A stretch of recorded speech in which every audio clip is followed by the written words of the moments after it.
आसमान के तारे और नज़ारे और साफ़ शिफाफ होता हुआ आसमान तो ये दिखाने को काफ़ी है कि इनकी साइंस की एक्सपर्ट्स की ना चल सकी ना बन सकी। मौसम इनके इरादों पे नहीं चलता, ना यूनिवर्स नेचुरल तौर पे चलती है। ये उस तरह से चलती है जिस तरह अल्लाह इसको चलाना चाहता है, क्योंकि वो इसको कंट्रोल कर रहा है और वो इस पर हुक्मरानी करता है।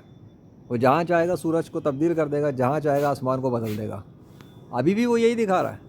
अगर कोई समझना चाहे, अकल का अंधा जो कहता था ना कि यूनिवर्स खुद चल रही है, नेचुरल है, ये नेचुरल है कि सूरज ज़ाहिर हो गया आज के दिन और गर्मी फाड़ता हुआ निकल गया, ये भी नेचुरल था। तो फिर कल भी नेचुरल था क्या कि अचानक से पूरा आसमान बादलों से भरा? नहीं ना।